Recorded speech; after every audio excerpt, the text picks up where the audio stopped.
Welcome back, deep divers. Ready for another deep dive? Always. Sometimes I think the most significant events kind of just fly under the radar. Yeah. You know, like they're happening right in front of us and we barely notice. I know what you mean. Take the BRICS summit, for example. Yeah. Barely made a blip in Western media. Yeah. But this was a huge deal. Oh, absolutely. We're talking Brazil, Russia, India, China, and South Africa, a group that represents like nearly half the world's population, Yeah. all coming together with this shared vision for like a new global order. And what's fascinating is that they're not just talking, they're taking concrete steps to actually reshape the financial landscape, you Yeah. know? This summit was about more than just strengthening ties. It was about challenging the dominance of the US dollar. Okay, so let's talk about this whole de-dollarization thing. Yeah. It sounds kind of radical. Are we really talking about a world where the dollar is no longer king? It's definitely a long-term goal. It's not going to happen overnight. But the momentum is undeniable. Think about it. After the West froze Russia's assets, a lot of countries started thinking, hey, if it happened to them, it could happen to us. Right. It's like everyone suddenly woke up and realized just how vulnerable they are to U.S. monetary policy. And BRICS is offering a way out. But how exactly are they planning to pull this off? One of their key strategies is to create financial systems that completely bypass the US dollar. For example, at the summit, they announced the launch of BRICS Pay, BRICS Pay. which is essentially their answer to SWIFT. Right, their own version of SWIFT. What is that? It's a payment system designed to facilitate international transactions, but without relying on the dollar. So no dollars involved at all. The really interesting part is that it's built on a decentralized network, similar to blockchain technology. Oh, hold on, decentralized network. So are we talking crypto here? Is BRICS going all in on digital currency? There are definitely some parallels. This decentralized approach could make BRICS Pay more resistant to censorship and control, which is a big draw for countries that are wary of those Western sanctions. They've even launched QR code payment functionality in Russia already. Wow, they're not messing around. But here's the thing. Isn't BRICS just kind of a loose association of countries? How are they managing to coordinate such ambitious projects? That's the interesting thing about BRICS. It's not a formal organization like the EU or NATO. There's no headquarters, no complex bureaucracy. Yet they're able to achieve some pretty remarkable things. Take the New Development Bank, for instance. The New Development Bank. It's essentially their alternative to the IMF, but with a key difference. Okay, I'm all ears. What makes the NDB different? Well, it offers loans with more favorable conditions to developing nations. And here's where it gets really interesting. The NDB's president, Dilma Rousseff, recently made some pretty pointed comments about the U.S. Federal Reserve. Ooh, this is where it gets juicy. What did she say? Basically, she accused the Fed of using interest rate hikes as a weapon to pressure countries that don't, toe the U.S. line. Interesting.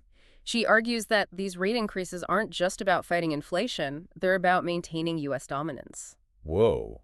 So BRICS is suggesting that the U.S. is weaponizing the dollar. That's a serious accusation. It definitely raises some eyebrows. Yeah. And it gets to the heart of what BRICS is trying to achieve, a world where countries have options beyond the U.S.-dominated financial system. They want to break free from the dollar's grip and create a more multipolar world. And who can blame them? Remember all the chaos when the Fed started raising rates? So many countries saw their currencies tank and their debts skyrocket. It exposed the dark underbelly of the dollar's dominance. Exactly. And that experience is fueling this de-dollarization trend. Countries are realizing that they need to diversify to hedge their bets and to find alternatives to this U.S.-led system. So this BRICS summit wasn't just some diplomatic meet and greet.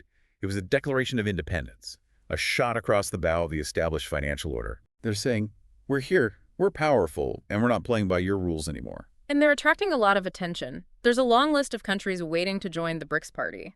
Wait, there are more. Who else is jumping on this bandwagon? We'll get to those in just a bit. But first, there's another key player in this whole drama that we need to talk about. India. India. Yeah.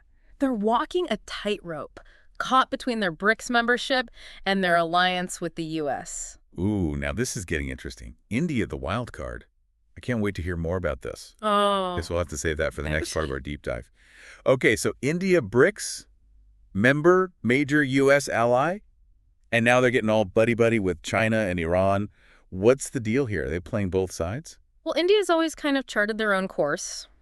With their history of non-alignment, they're not really beholden to any one power or bloc. Right. It's more about strategic autonomy, pursuing their own interests in this rapidly changing world. That makes sense.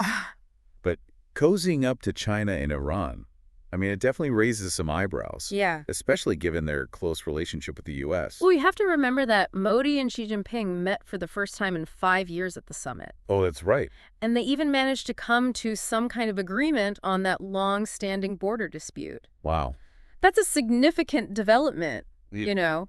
It indicates a willingness to cooperate despite their differences. For sure. And it's not just China. India is expanding trade with Iran despite all the pressure from the U.S. and EU. Right. It's a clear signal that they're not afraid to defy Western sanctions if it's in their best interest. And don't forget that India was instrumental in creating BRICS Pay. They actually put together the task force back in 2021. Oh, really? Yeah, which shows their proactive role within the bloc. So they're not just along for the ride. They're actively shaping BRICS. Yeah. It's almost like they're hedging their bets. Yeah. Keeping their options open as the global landscape shifts. Exactly. It adds another layer of complexity to this whole BRICS situation. It's a fascinating geopolitical chess match. Speaking of complexity, we've been talking about de-dollarization and alternative financial systems. But why is BRICS gaining so much traction right now? What's driving all these countries to want to join the club? Remember when Russia got hit with all those massive sanctions? Everyone thought their economy would just collapse? Yeah. That didn't really happen. You're right. They adapted, they survived, and in a way they thrived. It sent a powerful message to other nations, like, hey, the U.S. isn't invincible.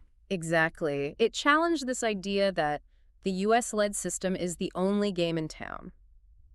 Russia's resilience showed that alternatives are possible, and that's a very appealing message for countries seeking greater autonomy. It's like a real-life David and Goliath story. Yeah.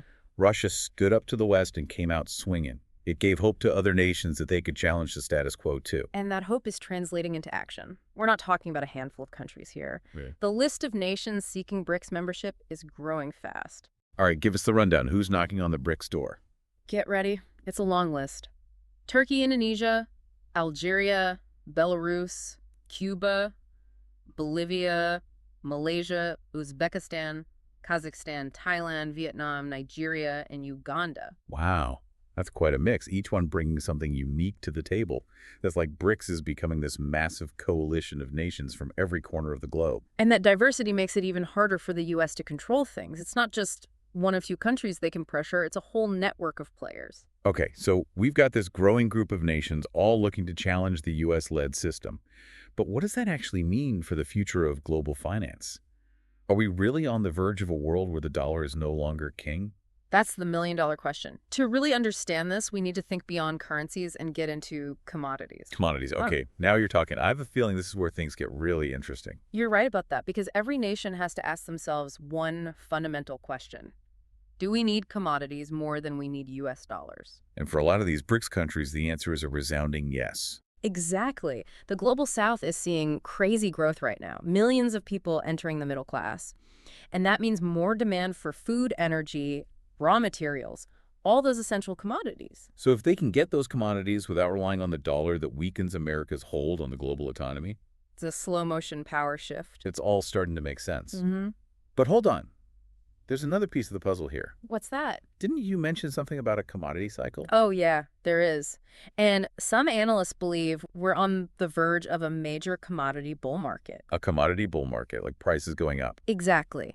And if that happens, commodity prices could really soar, even further diminishing the dollar's dominance. Okay, so let me get this straight. The rise of BRICS, the push for de-dollarization, Yeah. and a potential commodity boom, all happening at the same time. Mm-hmm. That's a recipe for some serious global upheaval. It's definitely a complex interplay of forces. It's hard to predict exactly how it's all going to play out, but one thing's for sure. The future of global finance is being rewritten right now. This is some heavy stuff. We've covered a lot of ground, from BRICS pay to the commodity cycle. I think we need a moment to process all of this before we jump into the final part of our deep dive. Okay, so we've been talking about this potential power shift, BRICS challenging the dollar, and this possible commodity boom. But let's get real. Can the dollar really be dethroned? It's been the global reserve currency for what feels like forever. Right. Well, that's the big question, isn't it? And there's no easy answer. It's a super complex process with a lot of moving parts. Remember that example we talked about with Egypt and all their U.S. dollar debts? Yeah. That kind of highlights the problem that a lot of countries are facing. Right. It's like they're stuck in this system where they need dollars to pay off their debts. Yeah. Which keeps them dependent on the U.S.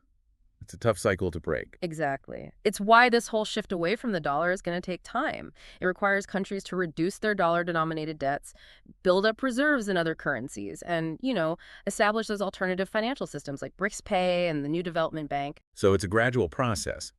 But all these countries lining up to join BRICS, it really feels like a turning point. For sure. It's a sign that the world is becoming more multipolar.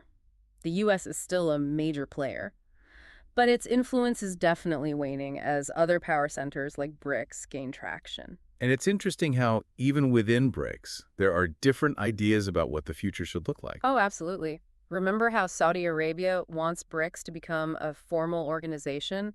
They seem to be looking for more stability, clear rules, and maybe even a shared currency sometime down the line. But then you have someone like Putin who seems to prefer the flexibility to how things are now.